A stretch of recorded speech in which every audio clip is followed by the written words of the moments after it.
بڑا اہم سوال ہے، اور یہ بڑا زبردست سوال ہے شاعری کے حوالے سے۔ سورہ شعراء میں بتایا گیا ہے کہ شاعروں کی پیروی بھٹکے ہوئے لوگ کرتے ہیں، مفہوم ہے۔ جی تو پھر آپ بتائیں کہ کیا آج کل کی جو شاعری کی جا رہی ہے، سنی جا رہی ہے، پڑھی جا رہی ہے، تو یہ تمام لوگ پھر بھٹکے ہوئے ہیں، یہ اسی کانٹیکسٹ میں کہا گیا ہے یا پھر اس کا کچھ اور مفہوم ہے؟ دیکھیں، اس کے دو کانٹیکسٹ ہیں۔ ایک کانٹیکسٹ یہ ہے کہ جو شان نزول کے حساب سے کانٹیکسٹ ہے، کہ اسباب نزول کے حساب سے کانٹیکسٹ ہے، ٹھیک ہے۔ کہ کسی قرآن پاک جب کسی یعنی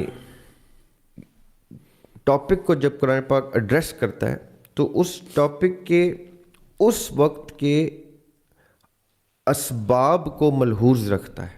مطلب کیا ہے اس بات کا کہ اب میں کہوں سورہ بقرہ جو ہے وہ تو بچھڑے کے بارے میں ہے، اب پوری سورت تو بچھڑے کے بارے میں نہیں ہے، اس میں ایک قصہ ہے جو بچھڑے سے ریلیٹڈ ہے، رائٹ، پورا وہ قصہ ہے۔ اب سورہ شعراء جو ہے وہ شاعروں کے بارے میں، اس میں ایک ایسپیکٹ، پہلی بات تو یہ ایکنالجمنٹ ہے شعراء کی کہ ایک چیپٹر آ گیا ان کے بارے میں، صحیح، رائٹ۔ دوسرا یہ کہ شعراء وہ تھے یاسر بھائی جو اس وقت کے علم کے سب سے اوپر کے پوڈیم پہ پائے جاتے تھے۔ آج بھی ہر دور میں شاعر ورڈ کہتے ہی اس کو ہیں جس کو شعور آ جائے، جو شعور کی اعلیٰ سطح پہ ہوتا ہے وہ شاعر ہوتا ہے۔ صحیح۔ اب قرآن پاک یہ کہتا ہے کہ شاعر جو ہیں ان کو قرآن پاک ضرور ایڈریس کرتا ہے، کیونکہ جب قرآن پاک ایک کلام کی صورت میں اللہ تعالیٰ کے نبی پاک صلی اللہ علیہ وسلم نے جب اس کو ریسائٹ کرنا شروع کیا تو شعراء وہ لوگ ہیں جو اس کو یقین کریں آج بھی شاعر جس طرح قرآن کو سمجھ سکتا ہے بقول میرے، اس طرح دین کا دائی نہیں سمجھ سکتا اگر کوئی شاعر ہو تو، اگر وہ بائی ڈیفینیشن شعور کی اس جگہ پہ ہے جہاں وہ شاعر کہلانے کے لائق ہے، ٹھیک ہے۔ تو وہ قرآن کی، اب میں انشاءاللہ تفسیر کمپلیٹ کر رہا ہوں اس سال، میرا تو اب فوکس ہی اس کے اوپر ہو گیا، تو یہ آپ شاعر کی تفسیر پڑھیں گے جب آپ میری تفسیر پڑھیں گے۔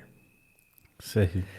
اب شاعر کی تفسیر کا مطلب کیا ہے کہ وہ کلام کو سمجھتا ہے، کلام کو سمجھنے والا شاعر ہوتا ہے، کلام کو فالو کرنے والے کون کون ہیں یہ دیکھنے کا سے تعلق رکھتا ہے کہ جو اب دوسرا اسپیکٹ ہے نا قرآن کا، سورہ الشورى کا، الشعراء کا، وہ کیا ہے کہ بھٹکے ہوئے لوگ کیا ہوتے ہیں کا مطلب کیا ہے کہ سب سے زیادہ اپیلنگ چیز جو ہے نا کسی بھی ایسے شخص کے لیے جس کو ڈائریکشن نہیں مل رہی ہوتی، وہ ہوتی ہے اٹریکٹیو صنف آف بیان۔ صحیح۔ جس کو بھی ڈائریکشن نہیں ملتی وہ اٹریکٹ ہوتا ہے ایکسپریشن سے۔ صحیح۔ شاعر کے پاس یہ ایبلٹی ہوتی ہے، وہ ایکسپریشن کی مہارت رکھتا ہے۔ میں اس شاعر کی بات نہیں کر رہا جو باشعور شاعر ہوتے ہیں، اس کی بھی بات کر رہا ہوں جس کو لفاظی آتی ہے، جو آج کل کے شاعر ہیں، جن کو آج کل شاعر کہا جاتا ہے۔ سوری ٹو سے، میں ان کو ان شعراء میں نہیں ڈالتا جو باشعور ہوتے ہیں، میں ان کو کہتا ہوں جو تماش بینی کا ہنر جانتے ہیں۔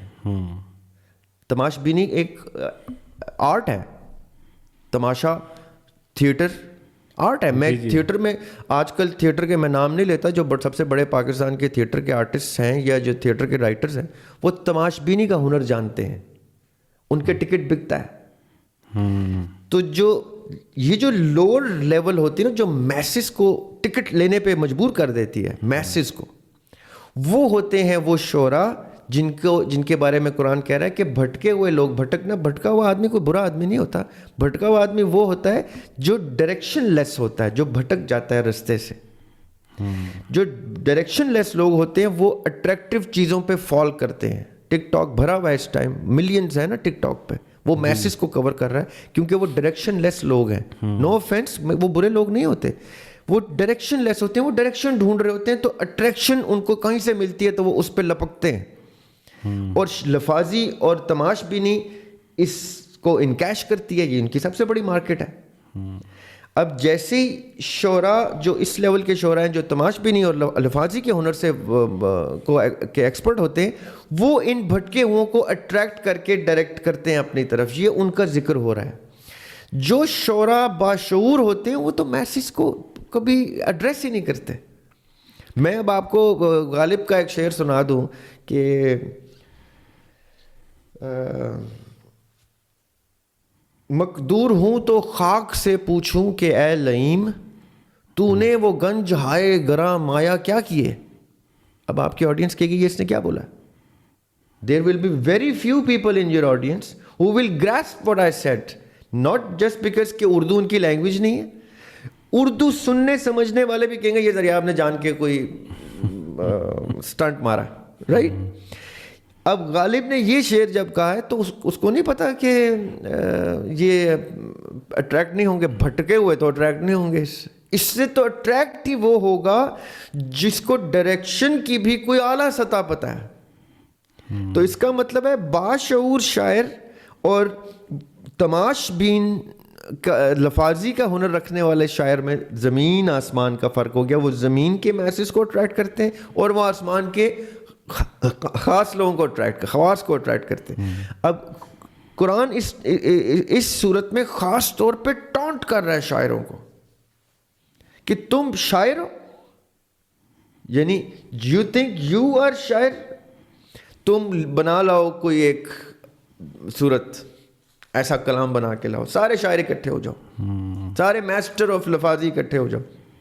اور کیے لوگوں نے, شعراء نے اس ٹائم صورتیں بنانے کی کوششیں کی ہیں, یہ نہیں کہ نہیں کی. انہوں نے کہا ٹھیک ہے جی ہم چیلنج کرتے ہیں, کیونکہ نان بلیور کے لیے تو یہ چیلنج تھا.